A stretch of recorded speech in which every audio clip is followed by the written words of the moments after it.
A delicious spiced potato filling is encased in a slice of dampened, humble bread. It's dipped in a flour paste and breadcrumbs and then deep fried. This crispy snack brings back memories of my boarding school days in Panchgani.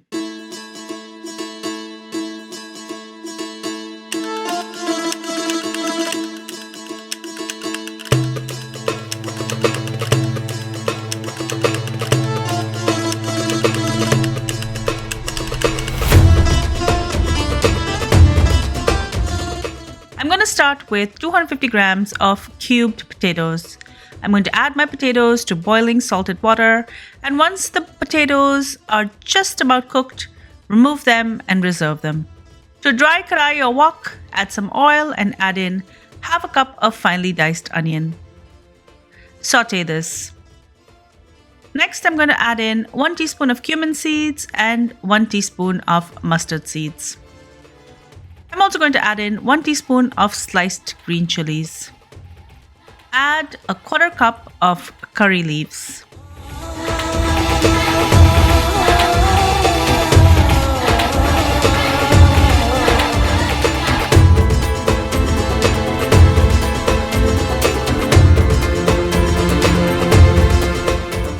Next, I'm going to add in half a teaspoon of turmeric and 1 teaspoon of red chili powder and 1 teaspoon of cumin powder.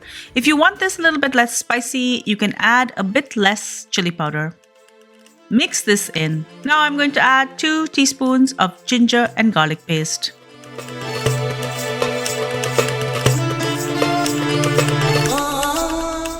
Add in the cooked potatoes and allow them to absorb all of the flavors of the spices.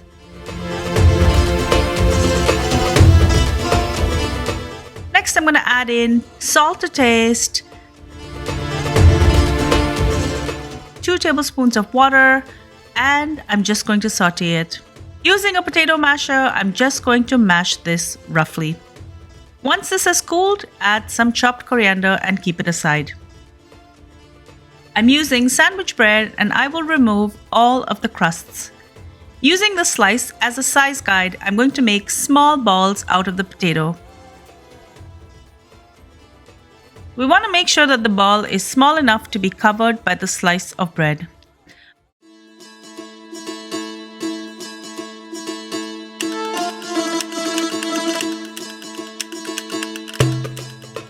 Once all of the potato balls are prepared, I'm going to wash my hands and then I'm going to trim the rest of the slices.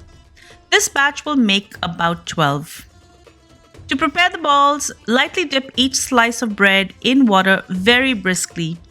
They need to be barely damp, not soaking wet.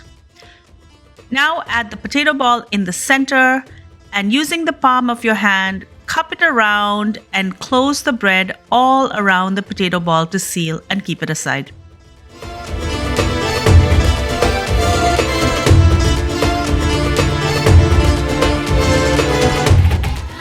I'm now going to continue with the rest of these. If your bread crusts have not been cut off properly, you may have trouble trying to close them. What are you going to do with the rest of the crust? Don't throw them away. I like to just air dry these and then I will just throw them in my food processor to make breadcrumbs. I have some oil heating up. I will just dip the balls in some flour paste. This is simply just regular all-purpose flour and water which has been mixed together. And then with my dry hand, I will coat it in the breadcrumbs. Let's start with the first one. Turn it around in the oil so it's golden brown on all sides.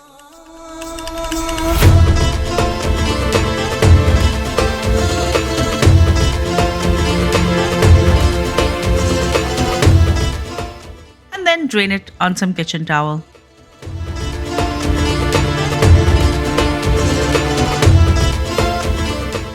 Repeat these with the rest of the balls by frying them in batches.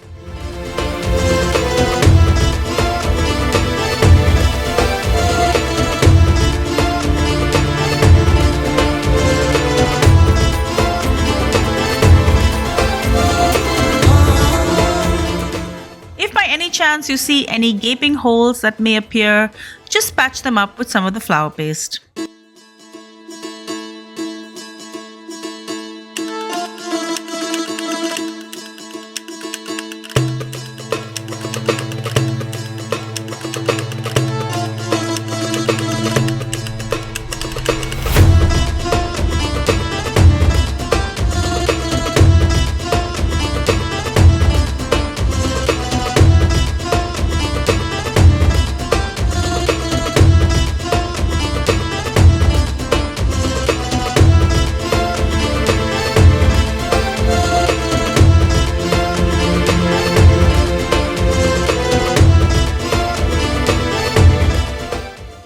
These are a perfect tea time or anytime snack.